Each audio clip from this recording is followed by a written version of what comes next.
Hey all, got a night back. Last card we reviewed was the Sadistic Sacrament. Again, because I am using Teza Orzhov Scion as my general. That's a fun card, as I was saying. Brass Squire, this is a nifty little card.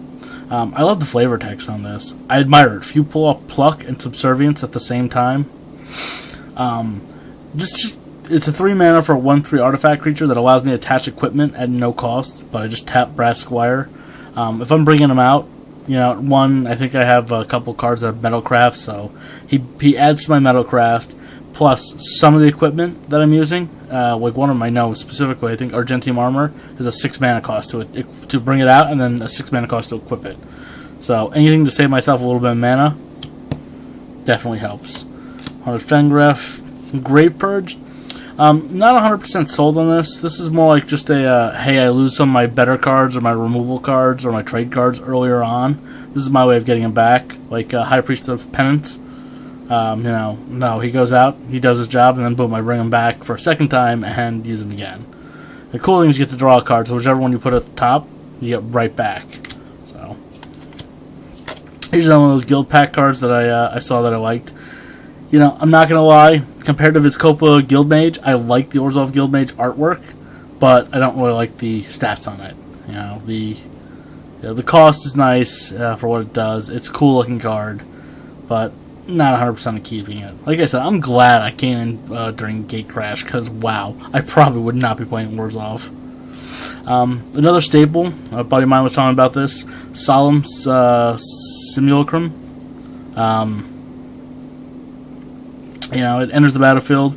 I get to search for a basic land card, put on the battlefield tapped, and if it dies, you have to draw a card.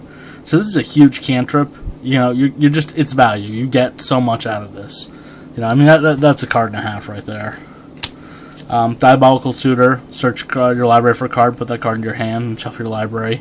It's a given. It's great. Manawith, just for a little bit of mana fixing. Another one of those artifact cards that I put in there just for the fixing.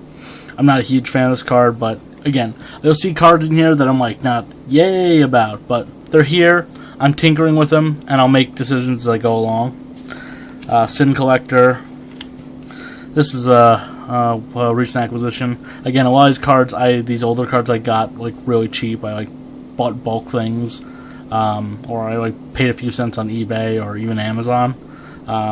Most of the cards came in great shape. I think the Soul Ring I paid a couple bucks for a used card, but it was warped.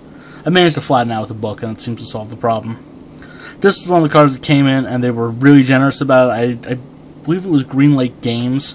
I think this came in with a playset of some other card, which I couldn't use obviously all of them, but it was just cool that they said a playset. Pure Steel Paladin. Whenever an equipment enters the battlefield, you get to draw a card, so that's nice. Plus, it has Metalcraft. Equipment you control, it has an equip cost of 0 as long as you control 3 or more artifacts. So, looking forward to using that.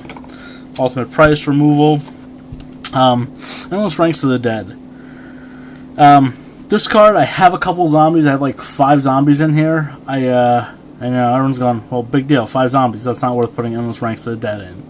But I also have Army of the Damned, which is great because I've actually managed to have this out and a couple turns later cast Army of the Damned. And usually when people see 13 zombie tokens on the battlefield, they're like, crap. And then when I double them the next turn, they're like, oh yeah, he has that. Concede. So it's a nifty card. I don't know that I'm actually going to keep it in or not. Rogue's Passage, and there it is, Army of the Damned. Surprisingly enough, I've actually gotten a lot of play out of this card. It's not as much of Endless Ranks of the Dead, but Army of the Damned, definitely got it cast a couple times. And usually if I can cast it for the 8 mana cost, I can usually get the 10 mana cost relatively simply. So we can go through a few more. Tithe Drinker, Shadow Alley Denizen. I'm just skipping the lands. Grizzly Spectacle for removal. Argentium Armor. Actually, I don't think I have the time for this one, so we'll resume from Argentium Armor in a second. See you in part 3 in just a moment.